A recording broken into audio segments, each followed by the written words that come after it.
ये टेस्ट का क्वेश्चन है और ये पूरा जो क्वेश्चन आप देख रहे हैं करंट का एरिया है। आप लोग सुन भी लीजिए, मिला भी लीजिए और यहाँ से क्या नया क्वेश्चन होगा उसके बारे में भी जानकारी मैं दूंगा। तो ये जो फर्स्ट क्वेश्चन है आप देख सकते हैं, व्हिच स्टेट हैज स्टार्टेड जगनन्ना अम्मा बोडी योजना, यानी जगनन्ना अम्मा बोडी योजना किस राज्य ने शुरू किया। आपके सामने विकल्प है कर्नाटक, तमिलनाडु, उड़ीसा और आंध्र प्रदेश। आपका आंसर क्या होगा?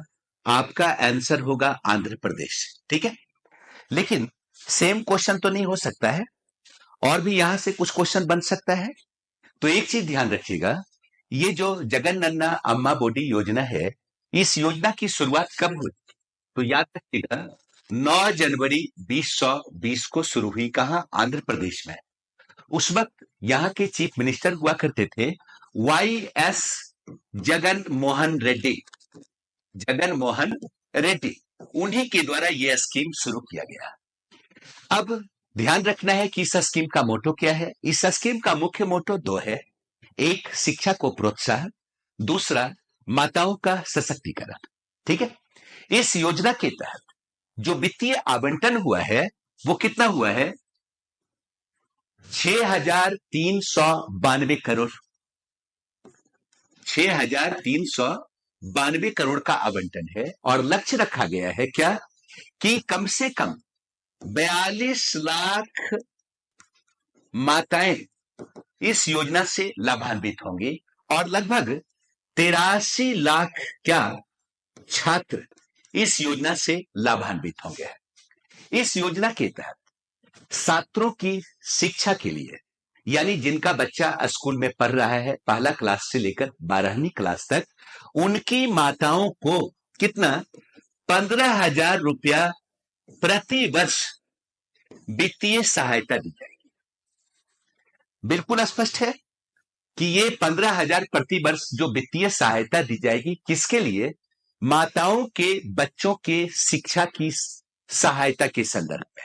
ठीक है, और एक चीज ध्यान रखना है कि पहले ये राशि 13,000 प्रति वर्ष हुआ करता था, 2023 में बढ़ाकर 15,000 प्रति वर्ष कर दिया गया। ये सुविधा गरीबी रेखा से नीचे आने वाले परिवार की माताओं के लिए है, उनके बच्चों की शिक्षा के लिए।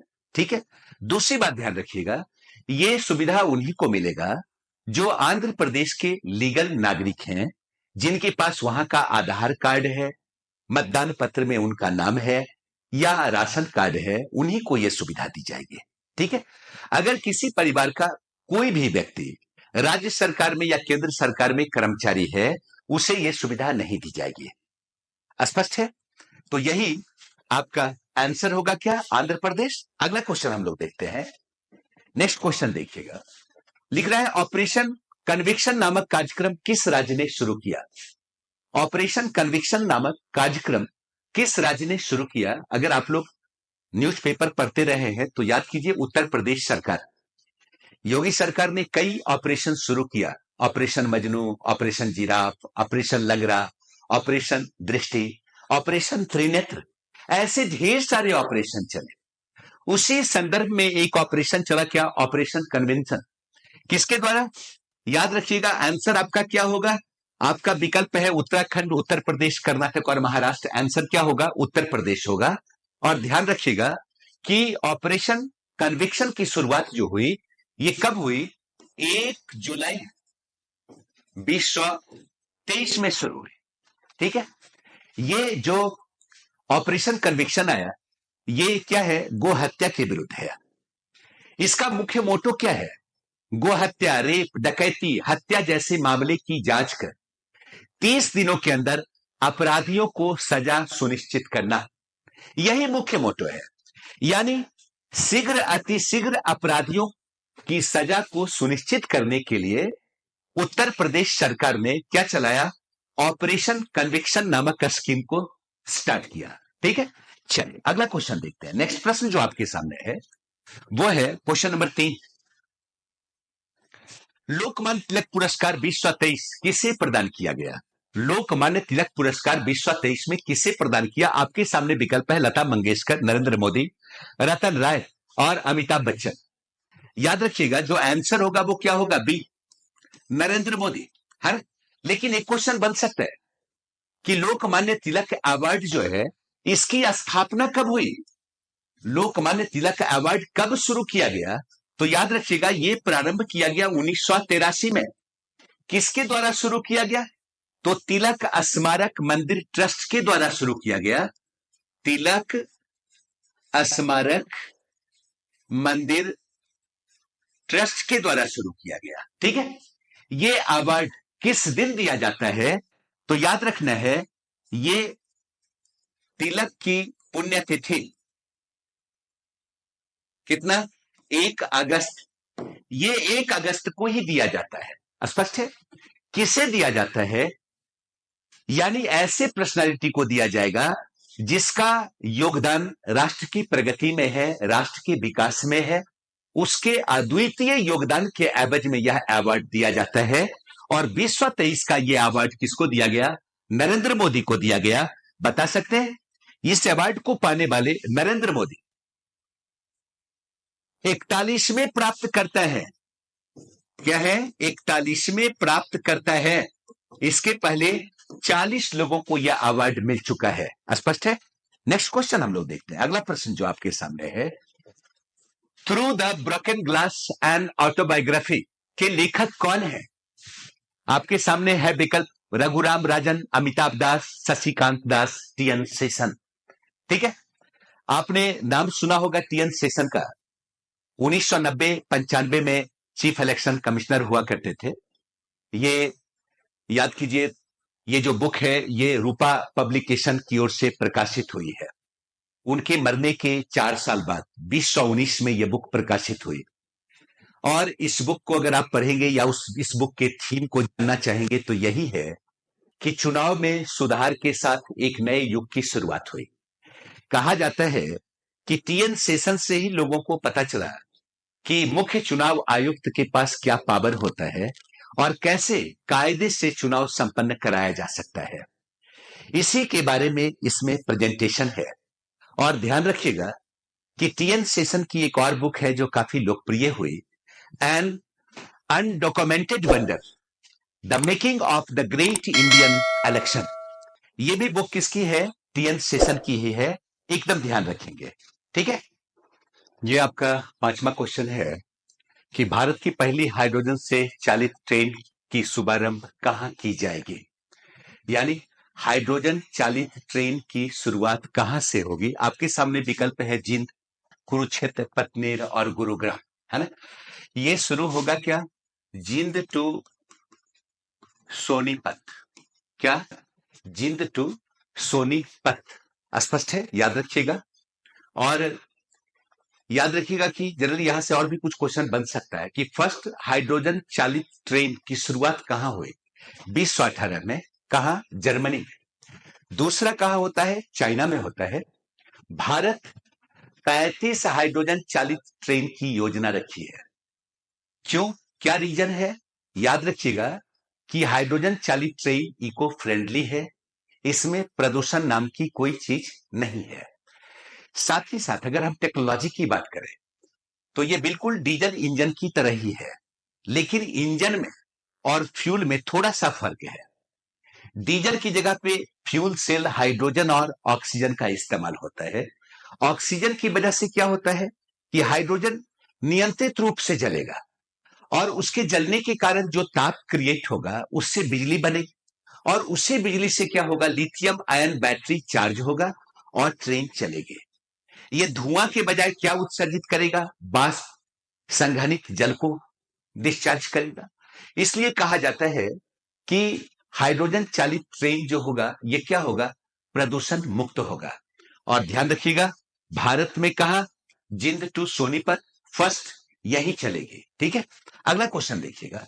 नेक्स्ट जो आपके सामने प्रश्न है वो प्रश्न क्या है? वो आपका प्रश्न है, भारत का पहला राष्ट्रीय समुद्री विरासत परिसर का निर्माण कहां किया जाएगा? है ना। Where will India first national oceanic heritage range be developed, या इसी को आप कह सकते हैं क्या? नेशनल मेरीटाइम हेरिटेज कॉम्प्लेक्स का डेवलपमेंट कहां होगा?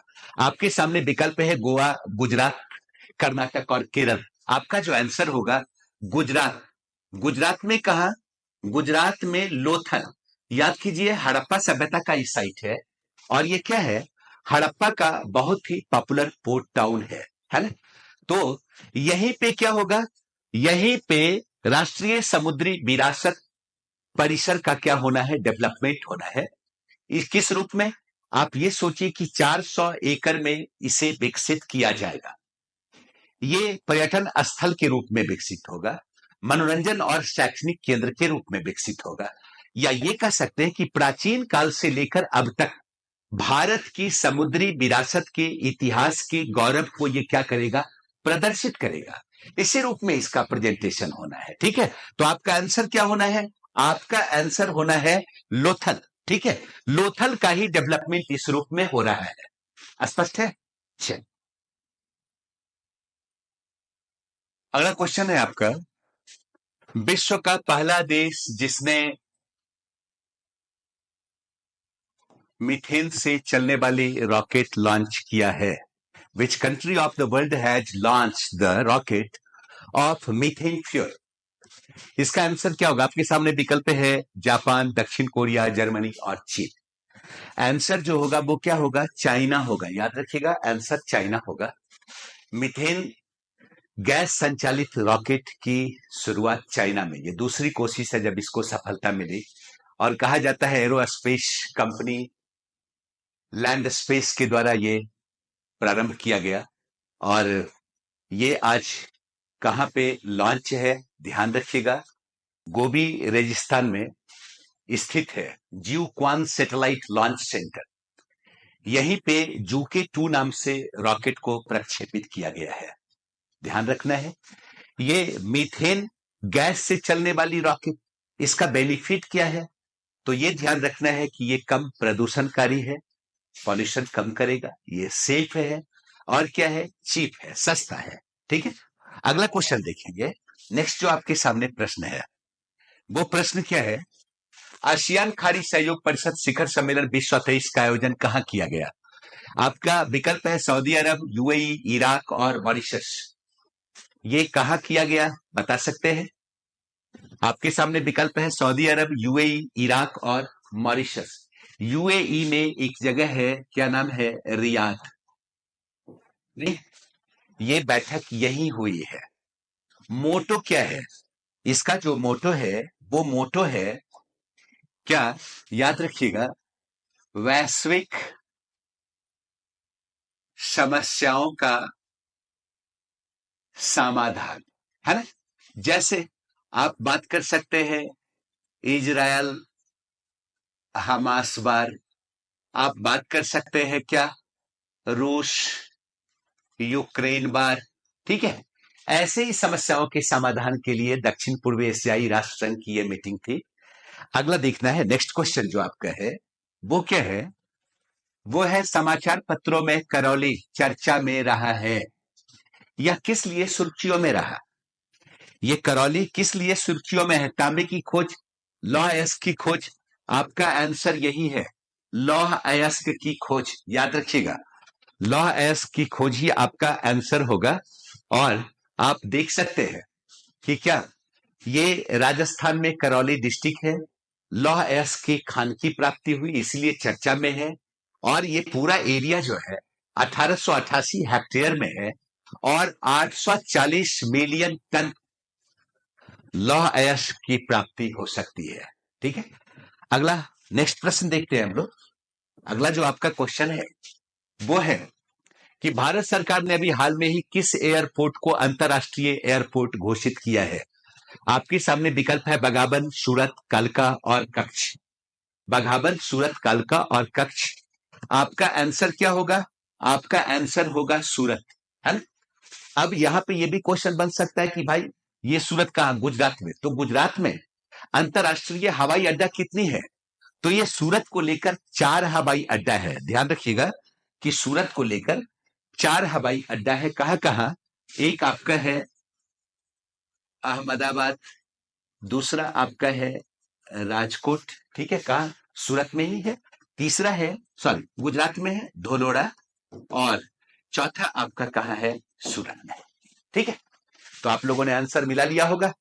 बताइएगा कि भाई आप लोगों का कितना आंसर बना है। Okay, thank you.